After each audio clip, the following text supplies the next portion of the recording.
and again, I had played a lot of basketball when I started here, and I had coached a lot of sports, and I've watched a lot of basketball, but it was almost all guys basketball. Sure. I did when I was in college at Hillsdale. I was the the beat reporter for a bunch of different teams, including the girls basketball team for a couple of years, and they were really good that year. So that's like my main that was my main exposure to girls basketball before starting here, and I actually got to play against them too. So I was like the contact that they would have to when they wanted to scrimmage against guys. They would get in touch with me and basically say like, hey, bring 5 guys that are 6 foot or under and decently athletic to come scrimmage against us. And so we would do that maybe once a week or every couple of weeks. And so that's kind of my measuring stick for what good girls basketball looks like, because they were really good. Mm-hmm. And I would play against them, so I know like this is kind of how I measure up in terms of me as a player. And they would probably beat us a little more than half the time, I think, and we would beat them once in a while. Again, going back to answer your question, that was my only real experience with it. And when I started coaching, the first thing that I had to figure out is like girls basketball is a very different sport than guys basketball. Oh, why? And lots of reasons, but if I want to start, the obvious one is it's not as vertical, right? So there's less hang time, less kind of collisions off the ground, and Okay. it's more side to side. Another thing that's very clearly different is that guys basketball, the guys who play basketball are usually people who consume basketball in lots of formats, right? So they'll watch college basketball, they'll go to other games, they watch the NBA, right? And they know these players, they look up to them, maybe they practice on their own, maybe they, whatever it is. And girls basketball, and this took me a lot longer than it should have probably figured out, it's like they don't do any of that. So right. You can't assume they know anything about how to play or what is good or what is bad, right.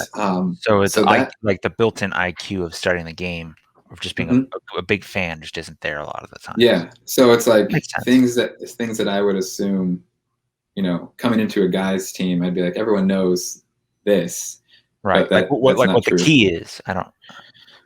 Key. Everyone's at top of the key. Yeah. Yeah, exactly. And so a big part of teaching basketball is like teaching a language, right? That you have to learn before you can go forward. So those are 2 big ones. And then, the thing with physicality, if a girl has played soccer or something like that, then they adapt much more quickly. But if you've played volleyball, or if you haven't played a contact sport and you start trying to play basketball, we this year, something like taking a charge is not a natural thing. And this is a weird thing to being evasive side to side, or like juking someone. I feel like boys grow up playing those sorts of tag games, football games all the time, but girls don't have as much experience with that, and so they actually have to learn like the head fake. Yeah. Like if someone's trying to tag you and you're trying to get around them, it is not necessarily intuitive. Like that is a learned skill. Oh. And things like angles, if you're trying to cut someone off and you have to estimate how fast they're going, how fast you're going, and right, that takes practice. Right? Yeah. That's a learned skill, and it's something that again, I think boys spend more of their time doing growing up, and so you have to be more intentional about how you teach that and how you rep that. And then even like we actually had diving practice. Like I taught my team how to dive, and we drill it and we rep it because, and again, I don't know how I learned how to dive without like hurting myself or laying on my knees or whatever, but I just picked it up. But if you just tell someone who's in high school, like, go dive for that ball, they're gonna be like, how do you do that? And because they don't know how, they're going to hurt themselves, like land on their knee or land on their wrist or whatever, and just and of course, if you don't know how to do it, you're not going to want to do it. But it can be done without, you know, being too painful. I've got more, but that's all very specific about coaching high school girls basketball. Yeah, it's interesting. I never would have.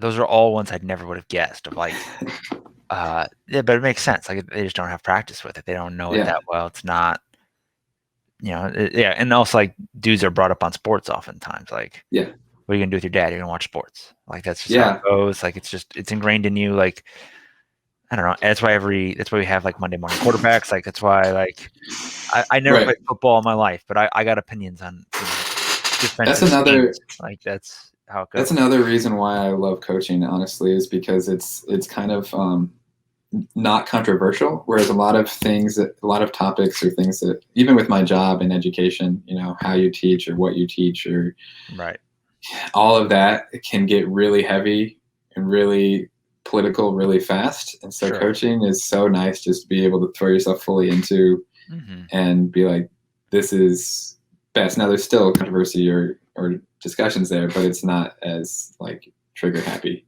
Right. And it's not as ingrained in every aspect, it seems like. Yeah.